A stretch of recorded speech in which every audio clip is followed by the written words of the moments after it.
What's up everyone, welcome back to a brand new video. Today's is going to be a little bit weird or different, I don't really know how to describe it, but I think it's a very interesting concept. The title was also kind of hard to come up with, so let me explain.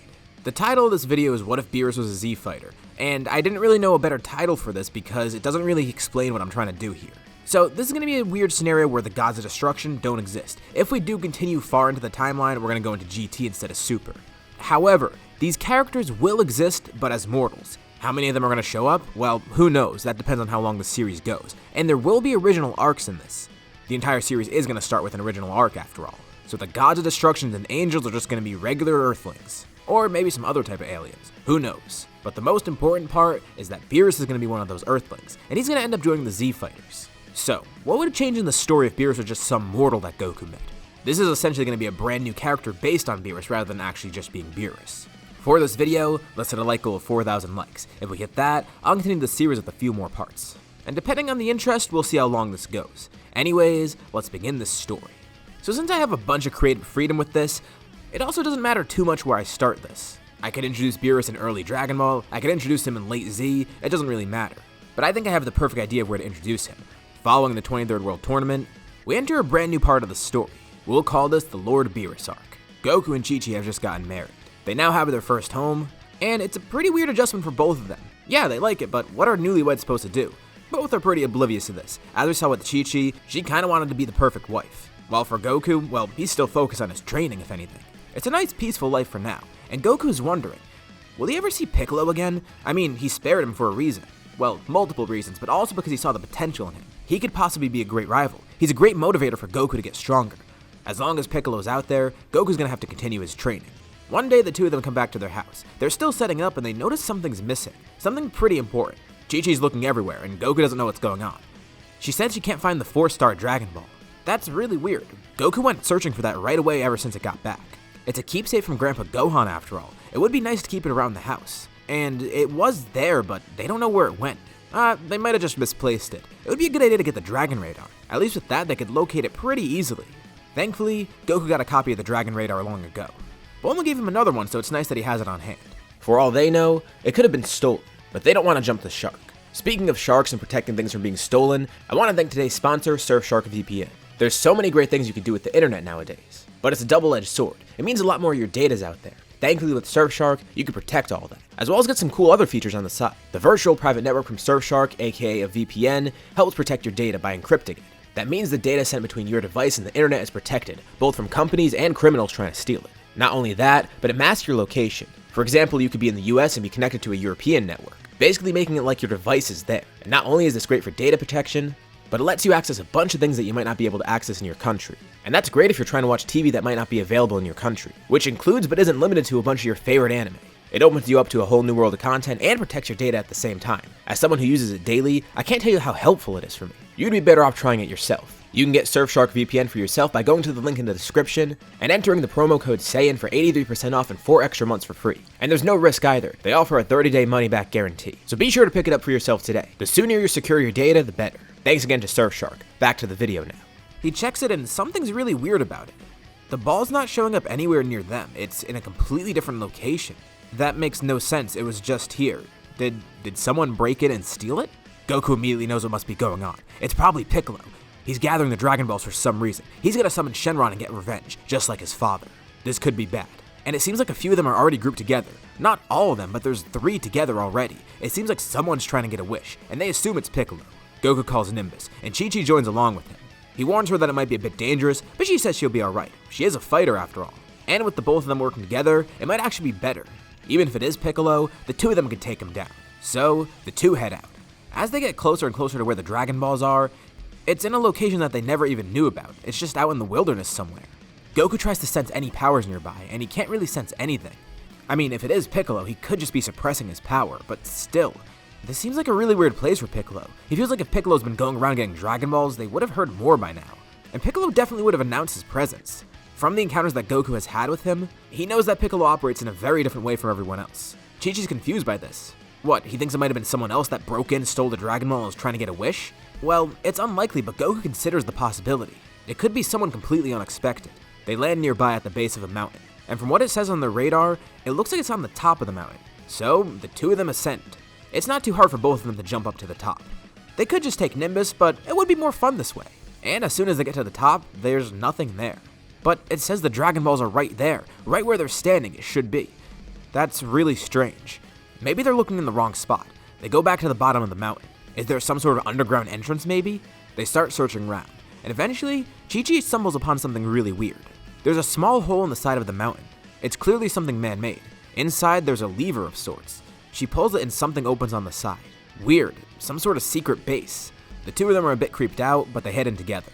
This is clearly something man-made. I mean, that moving door was a dead giveaway. So now they know they're on the right track. They yell and see if anyone's in there, but there isn't. Goku yells out Piccolo's name too. No response. Not that he probably would respond anyways, but hey, at least worth a shot so he knows who's searching. They head further into the cave, and surprisingly as they go in, the cave gets a lot wider. There's even some dim lights and furniture. This isn't just some secret hideout, it looks like it's someone's home. They just broke into someone's house. Well, to be fair, Goku says, whoever lives here did it first, most likely. They head deeper into the cave, and things get really weird. There's also treasures.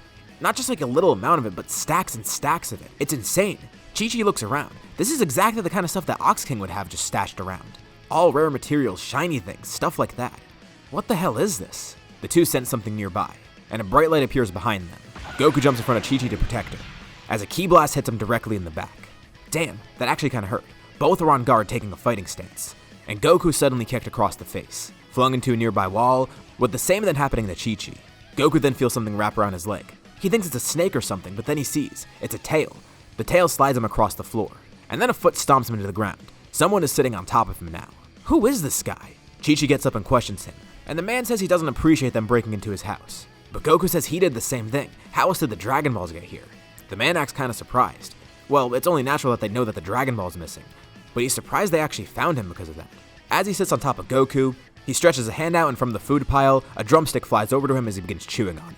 And he looks down on Goku and then recognizes his face. Oh, that's the tournament guy.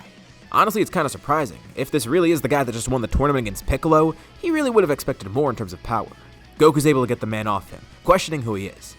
He introduces himself. His name is Beerus, but they can call him Lord Beerus, a self-proclaimed title. He knows they're here for the Dragon Balls now, and he's not gonna give away treasures like that without a fight. But this might actually be fun. He cracks his knuckles and then his neck. If this truly is the guy that just won the world tournament not too long ago, this will be a pretty fun battle. Chi-Chi and Goku assume a fighting stance once again. Beerus cleans off the drumstick, throwing the bone to the side. He assumes a stance as well as the couple attacks him. And at first, it actually seems like he's being pushed back a bit. With the combined power of two of them, he's actually having kind of a tough time. The two have great synergy after all, and they're both strong in their own right. Beerus has to spend a lot of time blocking attacks. Thankfully, he doesn't let any of them get a direct hit, but he's too focused on guarding to actually counterattack. But he does have an advantage. He has an extra limb. His tail wraps around and grabs Goku's leg once again, flinging him away for a bit. Chi-Chi tries attacking, but Beerus is able to effortlessly dodge all of her attacks. He throws a punch and she's able to block it, but it actually hurts a lot. Goku then jumps back in, and Beerus backhands him. Beerus grins. He's having a lot of fun with this. It's been so long since he's encountered a good fight. The battle briefly pauses for a bit, and Beerus wonders what they're doing. Goku simply asks, what does he want to do with the Dragon Balls? They didn't initially come here with hostile intentions. They just wanted to take it back because it was a keepsake. And simply, Beerus says he doesn't know. He just likes collecting things. He's kind of a hoarder, but he likes valuable treasures. It makes him incredibly wealthy, and it's just fun going around stealing stuff. As they can clearly tell by now, he is a thief of sorts. But he was pondering a few wishes with the Dragon Balls. Maybe he could get all of them and summon Shenron. Who knows what he could ask for? A bunch of food, a bunch of riches, power, maybe even a rival. He's not sure. Something to make his life a little bit more interesting. I mean, he has everything right now. Just look around this cave. The fight resumes, and now it's getting a bit tougher for Beerus. He's already expended a lot of energy, and these two are very good fighters. He might have underestimated them a bit. And it is a 2v1 after all. No matter how strong and experienced he is, these two are able to adapt incredibly well. The two then stand together. This will be Chi-Chi's first time trying to do this, but it's worth a shot. Together, she and Goku draw their hands back, then placing them out in front of them, with both launching a Kamehameha. Beerus laughs. Is this their trump card? He's able to jump out of the way pretty easily, but now it's Goku's turn to take over. With control of the beam, it then splits up, turning into 3 beams. The beams then curve around Beerus, with each of them hitting in different locations. He tries to jump out of the way of one, but then another hits him in the back, and the other two then come up and hit him in the face. They explode, even throwing Beerus outside of the cave. It seems like now he's defeated. Goku and Chi-Chi step outside, ready to confront Beerus once more. He has such great power, and it's a shame that he's using it in this way. He said he was looking for a rival after all. Why not find someone like Goku? But as Beerus is on the ground injured, he begins laughing. He's never felt like this before. And more importantly, he's never been defeated like this. On one hand, it's thrilling, but on the other hand, he can't really accept it. In a mix of excitement and anger, he gets back up, with an insane grin on his face. His aura flares up, his power skyrockets. He's enraged now, and Goku has no idea of what he's witnessing. Beerus then launches back towards the two of them. The fight continues once more. How does he still have fight within him, and how is he this strong now? Beerus says this hasn't happened much before, but when he awakens a great anger within him, he gets stronger, able to summon a new power. This guy is way stronger than Piccolo. It's insane. Beerus does compliment Goku. Something is odd about him. His power exceeds that of normal humans. It makes for a very fun fight, but it is strange. And Goku says he could say the same thing about Beerus. It's almost like he's an alien or something. And Beerus just reacts oddly to this. With the couple on the ground defeated, Beerus stands over them, powering back down. He's out of breath and injured himself. But he says he'll be gracious and spare them, as long as they leave the Dragon Balls here and let him be. But Goku props himself up, trying to talk to Beerus again. He said he was going to wish for a rival, right? Well, Beerus doesn't actually know what he wants. He could wish for power, or any of those other things that he listed. But again, that's another thing, power. He can get that by training with a rival. Wouldn't it be more fulfilling getting it that way? I mean, he clearly loves hoarding treasure, and even though he does have some Dragon Balls, what's the point of using them to get more treasure? Then he's not going to be fulfilled at all. And he clearly already has enough food. It seems like there's something else Beerus wants that he's probably hiding. Beerus has a hand outstretched towards the two of them, with energy charged in front of it. It's almost like he's trying to seem threatening, but then he puts his hand away. He turns around. Goku's right. There is something he wants. Ever since he came here, he's been looking for some sort of purpose. Came here? Like this mountain? Beerus realized something slipped that I shouldn't have said. Yeah. He just goes along with that phrasing. He needs some excitement in his life. And honestly, that fight was pretty fun. As much as it does annoy him that they broke into his place and kind of destroyed some stuff, it is kind of a natural reaction. And hey, he had some fun after all. He turns back to Goku, weakly chuckling a bit. Maybe these two would make for good rivals. And as a measure of goodwill, he walks back into his cave. He walks out with the 3 Dragon Balls in his hand. Goku's right. These won't get him what he wants. He needs to get that himself. Goku takes the 4-star ball. Weird, he's not taking all 3, but whatever. Beerus will just hoard the other 2. Goku says he'll hold Beerus to this promise. Hopefully he does see him again. He calls Nimbus, and the two of them boarded, flying back to their house, not saying another word to Beerus. That was a weird experience. It was pretty fun for Chi-Chi though. She hasn't really fought much, even though she has been doing some training. And it was cool to do a Kamehameha for the first time. The two return home, and some time passes. Chi-Chi and Goku do train a bit more together. This actually serves as a motivation for her. And eventually over this time period, Beerus shows up at Goku's house once again, taking him up on that offer. It's weird at first, but eventually, the two actually form a nice rivalry. They train together a lot.